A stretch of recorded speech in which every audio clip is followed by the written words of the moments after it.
Okay, today we're going to be talking about Basic Role-Playing System. This is BRP, Basic Role-Playing System for Solo gaming. And I've been playing my own homebrew game, Castles and Caverns, lately. However, there's other stuff I definitely want to try. There's stuff from this book. I didn't mean to bump the camera there. The Ultimate RPG Micro RPG book. There's not many solo games in here, but there is one I definitely want to try. As I am a tarot reader, and it's for 1 to 10 players. I believe you're supposed to have a game master, but as you know, anything can be adapted to be a solo game. No problem, no sweat. And all the game takes, all it employs is tarot cards. So it's definitely one that I'm going to be trying and demonstrating here on the channel. That's a very good book, a very good investment there. But here we've got a Basic Role-Playing System.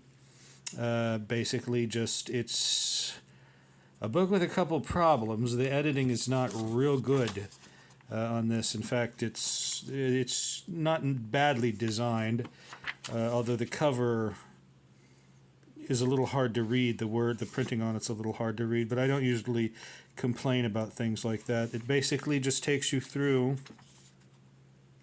solo adventuring, solo role-playing, and what that means, the solo system, which is basically just asking questions to asking the oracle questions, and they've got an interesting little oracle here. It's a D100 oracle, and we have a special yes, special no, yes, no column, or just for plain yes, no questions, or we have a fortunately range and an unfortunately to kickstart your solo GMing.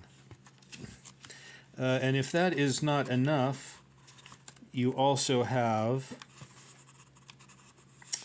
tables, D100 tables, word tables of prompts to help move the adventure along if it gets just a little too, if it gets a little too stale, a little too old, as it were, or starts going in a slow direction. Also, it encourages different things I haven't really thought about before, like book walking.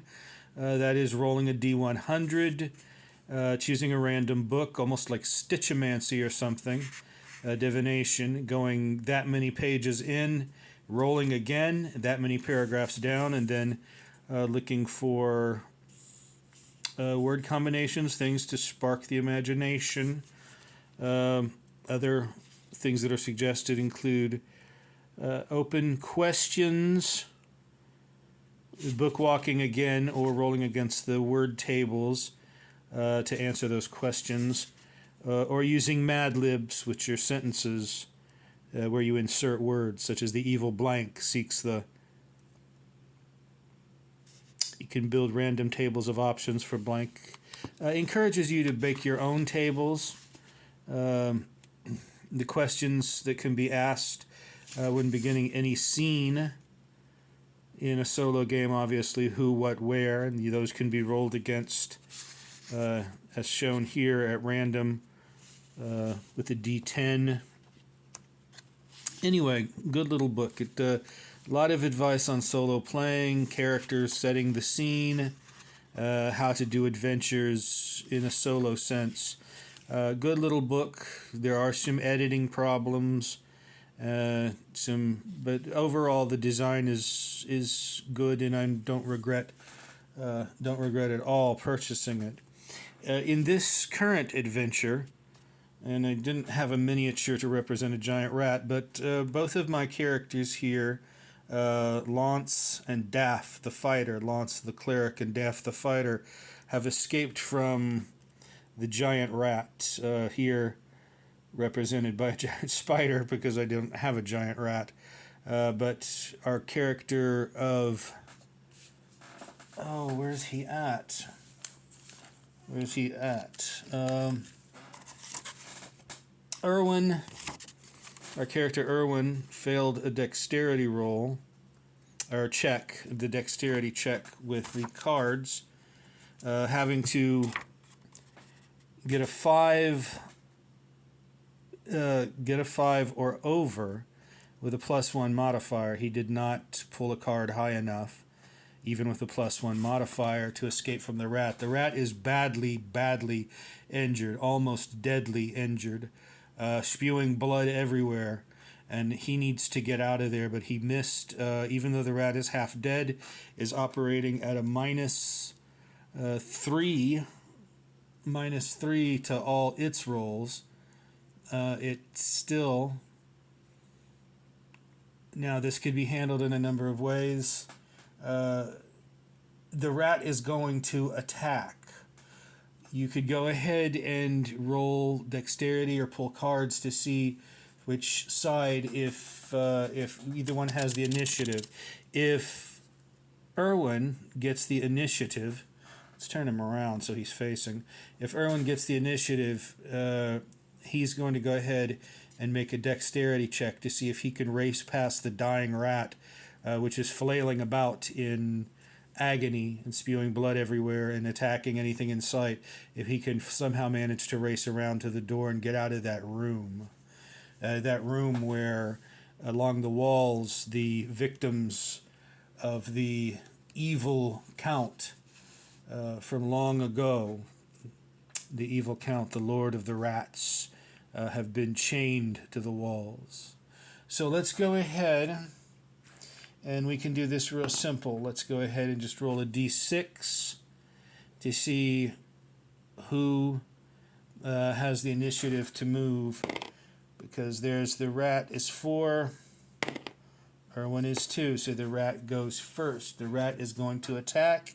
We take the d20 here, and Erwin's armor class is 12.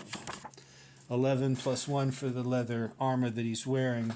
So the rat, the giant dying rat, who's operating at about a -3 because the nature of his injuries, has to roll over a 12. But any roll he makes is going to have 3 subtracted from it. So let's go ahead and see. 13. So no, he's not able to. He lunges with his bloody claws and fangs dripping gore. But Erwin manages to dodge out of the way. Now Erwin's going to do a dexterity check to see if he can just roll right around this beast. So let's go ahead and pick up the cards. His dexterity is 5. So that's a +1 to any card drawn, but he's got to get a 5 or over. So let's go ahead and shuffle. Oh, the Joker. Well, we have to put that back. 9. Boom. He was able to do it. He's able to get out of that room. The 3 of them, we don't have to roll for this. The 3 of them slam the door. He slams the door behind. They slam and bolt the door. Or they bring the crossbeam down.